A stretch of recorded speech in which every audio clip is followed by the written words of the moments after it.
na palavra, não existe fórmula mágica. A Bíblia diz: sem fé é impossível agradar a Deus, e a fé ela vem por ouvir pela palavra. Então é necessário você parar para ouvir a palavra de Deus. Nós estamos aqui em Provérbios, capítulo 26, versículo 2, e tem grandes revelações para nós. Provérbios, no meio da Bíblia é Salmo, depois de Salmos é Provérbios. O capítulo é o 26, versículo é 2. Como o pássaro no seu vaguear, e como a andorinha no seu voo, assim a maldição sem causa não virá. Sabe quem é que não tem o seu porquê? Não é apenas as crianças, não, nós adultos também. A verdade, mas por quê? Por que isso está acontecendo? Por que aconteceu? A Bíblia está dizendo que a maldição sem causa não se cumpre. Quando enfrentamos uma luta, quando enfrentamos uma adversidade, logo nós pensamos em quê? Que deve haver algum pecado, né? Verdade. E até uma pessoa falou certo, quando alguém passa por uma luta, nós olhamos para a pessoa e achamos que ela está em pecado. Quando é conosco é aprovação, né? Não é verdade? Mas é verdade, o pecado separa o homem de Deus. A pessoa em pecado, o pecado é uma das causas. Porque Deus não pode ouvir o pecador. No livro de Isaías, no capítulo 59, versículos 1 e 2. Isaías é um pouco na frente. Depois de Provérbio, Eclesiastes, Cantares, Isaías. O capítulo é o 59, o versículo é o 2.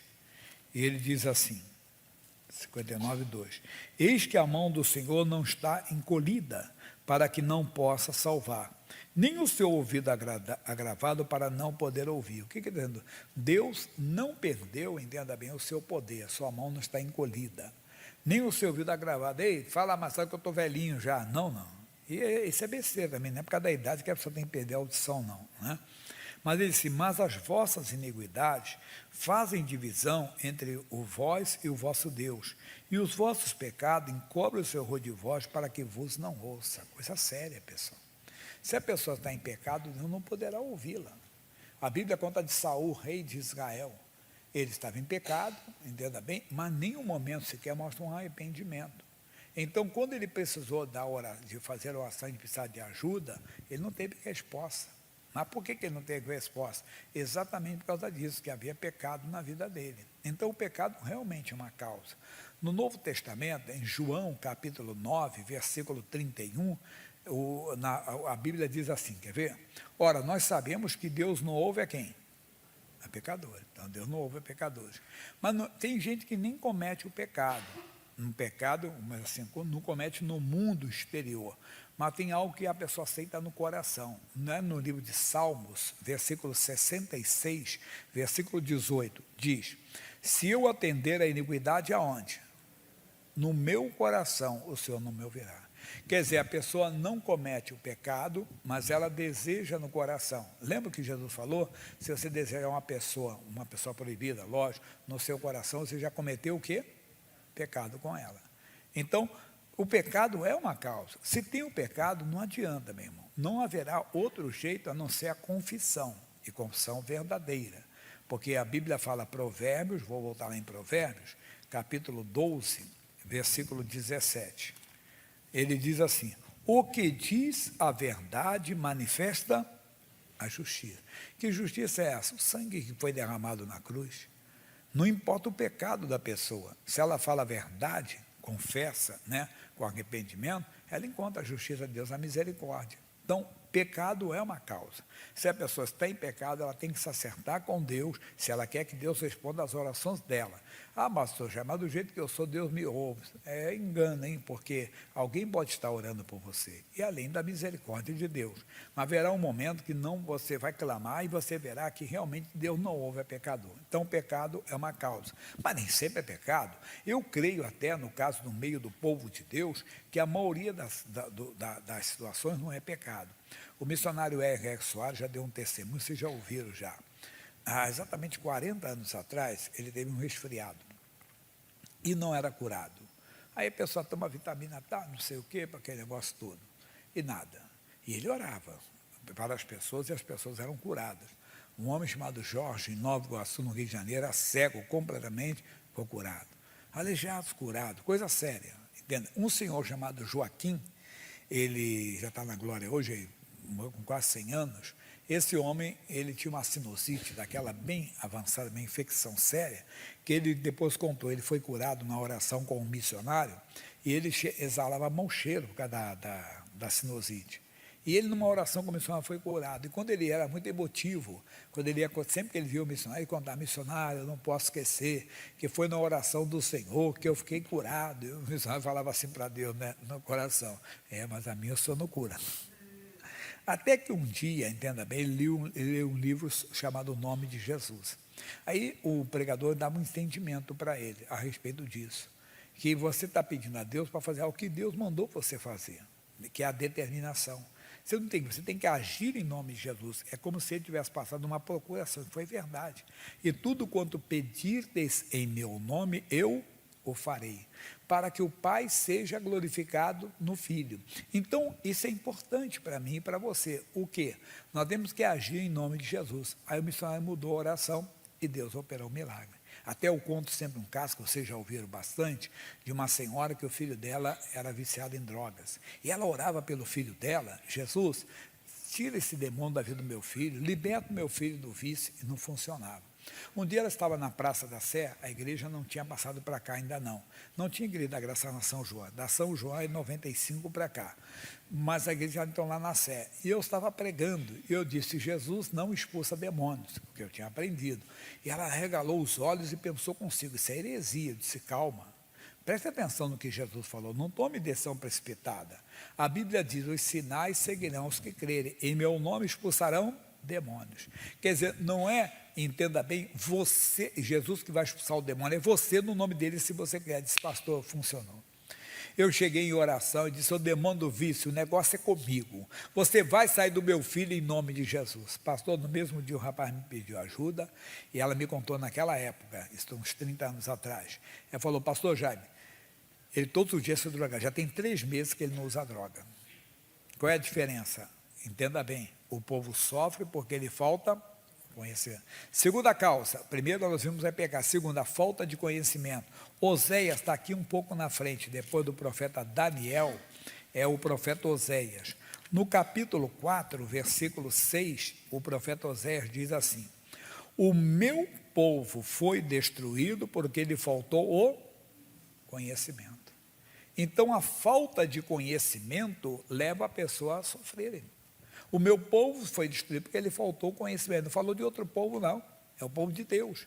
Então, nós temos que buscar conhecimento. Havia um homem de Deus, como o caso do missionário, 2 anos sofrendo com aquela enfermidade. Era um resfriado. Tem gente que sofre com outra coisa mais grave, não é? Aí a pessoa vai embora. Puxa, alguém disse: por que Deus não curou? Sério que ele não tinha, estava em pecado? Não, não estava em pecado, faltou conhecimento. Meu povo foi destruído porque ele faltou conhecimento. E o perigoso está na frente, quando ele diz: porque tu rejeitaste o conhecimento, eu também te rejeitarei. Esse que é o perigo. O quê?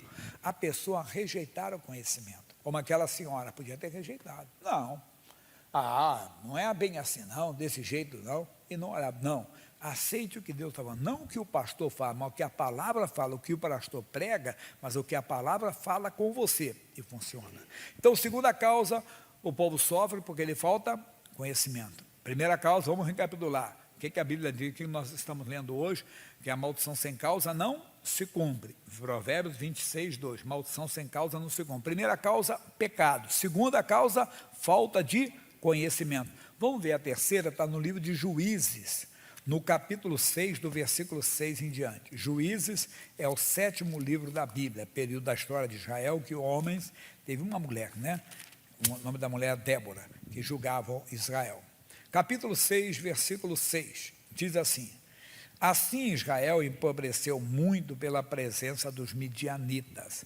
É um povo que durante 7 anos humilhou Israel. Eles se juntaram aos amalequitas, ao povo do Oriente, e eles humilhavam Israel. Tudo que Israel plantava, eles iam lá e destruíam. Eles viam, a Bíblia diz, como gafanhotos. Já viu nuvem de gafanhoto? Parece uma nuvem escura mesmo, né?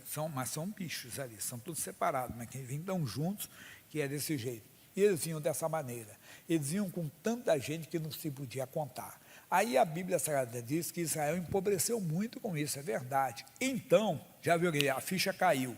Então os filhos de Israel clamaram ao Senhor. Eles entenderam que eles não conseguiriam resolver a situação deles por eles mesmos. A mesma coisa somos nós. Às vezes nós insistimos numa coisa que é espiritual. Ela só vai se resolver com Deus, no mundo espiritual. Por mais que você tenha grana, por mais que você tenha condições e tudo, mas tem situação que não adianta. Não vai funcionar, é mundo espiritual. Eles clamaram. E sucedeu que, clamando os filhos de Israel ao Senhor por causa dos midianitas, enviou o Senhor um profeta aos filhos de Israel, que lhes disse: assim diz o Senhor, Deus de Israel: do Egito eu vos fiz subir, e vos tirei da casa da servidão, e vos livrei da mão dos egípcios, e da mão de todos quanto vos oprimiam, e os expeli de diante de vós, e a vós dei a sua terra, e vos disse: eu sou o Senhor vosso Deus, não temais aos deuses dos amorreus em cuja terra habitais, mas não destes ouvidos à minha voz. Terceira causa, o medo também é uma porta aberta. E quando é que você tem medo? Quando você não ouve a voz da palavra, porque ele diz: não temas, porque eu sou contigo. No caso deles, quando eles chegaram naquela terra: olha, israelitas, vocês estão vindo da terra do Egito, mas cuidado com os deuses dos amorreus. São deuses perigosos, deuses cruéis, deuses que fazem isso, fazem aquilo. O que Israel tinha que responder? Israel tinha que dar até uma risada. Tinha que dizer assim: ah, você tem que conhecer o Deus dos hebreus. É o Deus que abriu o mar vermelho. É o Deus que faz o impossível se tornar possível. Mas não, eles temeram, como nós tememos. Às vezes pessoas dizem assim, que é feiticeiro: olha, eu sou feiticeiro, vou levar seu nome para o terreiro. Ah, meu Deus, misericórdia, o problema é dele se levar. Vai perder tempo, porque o que Paulo disse? Se Deus é por nós, quem será contra nós? Quando você não crê nisso, você tem medo. O medo, ele é uma maneira oposta de crer em Deus. É você crer que Deus não é suficientemente poderoso para lhe proteger. Houve um homem na Bíblia chamado Jó. Era um homem muito de Deus, mas o seu Deus permitiu que o diabo entrasse na vida dele, e destruísse a família, destruísse seus bens e colocar doença. Mas por que Deus permitiu? O próprio Jó entendeu isso. No capítulo 3 de Jó, versículo 25, olha o que ele diz, Jó 3, 25. Porque o que eu temia me veio, o que eu receava. Fecha essa porta, meu irmão. Terceira causa, o medo. E a pessoa tem medo porque não ouve a palavra. Um antídoto para você não ter medo é o que a Bíblia fala em Provérbios, capítulo 1, versículo 33. Veja comigo. Mas o que me der ouvidos, habitará como? Seguramente, e estará descansado do temor do mal. Igreja querida, não podemos temer. Terceira causa, nós estamos vendo isso, entenda bem, que o povo está sendo destruído por falta de conhecimento, que o medo é uma porta aberta também. Quarto caso, dúvida. Vamos para Tiago. Tiago é lá no finalzinho da Bíblia. Tiago, capítulo 1, antes do Pedro é o Tiago. O Pedro que é antes do João, do Judas e Apocalipse. Tiago 1, versículos 5, 6 e 7. Diz assim: e se algum de vós tem falta de sabedoria, de inteligência, de capacidade, de condições, entenda bem, de fé até mesmo, né? Diz assim: peça a Deus, que a todos dá liberalmente e não lança em terra, em rosto, e se lhe há dada. Peça, porém, com fé, não duvidando, porque o que duvida é semelhante ao quê, pessoal? A onda do mar. Já viu a onda? Vai, volta, até que se perde. Que é levada pelo vento e é lançada de uma para a outra parte. Não pense tal homem que receberá do Senhor alguma coisa. Não pode. Não pensa. Então, o que estamos vendo agora? A dúvida. A dúvida, ela é o contrário da fé. A fé é o quê? É uma certeza. Então, se a fé é uma certeza, a dúvida é uma incerteza. Ah, não sei, talvez, não sei. Ah, se voltar, é dúvida. A Bíblia diz: meu nome é expulsado, ser expulso. Ah, mas se voltar, é dúvida. Não, a porta que Deus fecha, ninguém abre. Você orou em nome de Jesus, você falou em nome de Jesus, você não pode deixar a dúvida entrar. Repito, a dúvida é o oposto da fé. Se a fé é uma certeza, a dúvida é uma incerteza. 4 casos, então, que já vimos aqui. Vamos repetir: pecado, não foi isso que vimos? Falta de conhecimento, medo, dúvida. E tem a quinta, está em Marcos capítulo 9. Não vou ler, vou ler do versículo 21 em diante. Um homem levou seu filho até Jesus, tinha um espírito mudo. O próprio pai falou, tem um espírito mudo. Roguei o teu discípulo, não consegue, ele faz ele ranger os dentes, vai se secando. Aí Jesus então aparece em cena, versículo 21. Perguntou ao pai dele, quanto tempo há que lhe sucede isso? E ele disse-lhe, desde a infância, e muitas vezes eu tenho lançado no fogo e na água para o destruir. Mas se tu podes fazer alguma coisa, tem compaixão de nós e ajuda-nos. Olha que coisa, espera aí. Por que Jesus perguntou para ele, quanto tempo lhe sucede? Será que Jesus não sabia? Sabia. Jesus queria que o homem olhasse para trás. Jesus queria que o homem entendesse que não foi de uma hora para outra. Quantas vezes ele deve ter orado pelo filho dele? Ele conhecia Deus. Quantas vezes aquele homem pediu para alguém orar? Quantos sacerdotes devem ter orado, entenda, pelo filho dele? Mas, entenda, ele não conseguia crer. Jesus vai responder para ele então. E logo o pai do menino, e Jesus disse-lhe, se tu podes crer, diga aí. Tudo é possível que crê. Pai, você não conseguiu crer até hoje, pai. Pai, eu mostrei para você que não foi de uma hora para outra. Quer dizer, ele disse, foram os teus discípulos que não conseguiram expulsar. Não, também é a incredulidade dele. Jesus fez ele olhar para trás e ele então percebeu, ele entendeu que não foi de uma hora para outra. Ele não conseguia crer, ele não conseguia acreditar. E eu vejo, sinceramente, que isso é o que acontece com todos nós, comigo, com você, se não recebemos alguma coisa, é porque não conseguimos crer, né? Não conseguimos tomar posse daquilo. Aí ele diz assim, e logo o pai do menino, clamando com lágrima, disse, eu creio, Senhor, ajuda a minha incredulidade. Mudou. Por que ele mudou o discurso? Por que ele mudou aquela maneira de falar? É exatamente isso aqui que eu quero explicar para você. Entende? Ele foi humilde, seja humilde. Reconheça que tem uma porta, então, tem pecado, tem que confessar. Entenda, tem falta de conhecimento, busque o conhecimento de Deus, eu quero te conhecer mais. Conhecereis a verdade, a palavra de Deus, e ela te libertará. Vai, medo, fecha essa porta, não. Se Deus é poderoso, eu não vou colocar, não tem, Deus não me deu espírito de medo. Seja medo de altura, medo disso, daquilo, ou medo do nada. Missionário R. Soares falou numa oração, você tem medo do que não existe.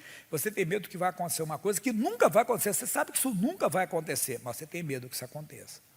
Medo do nada, você tem que então repreender.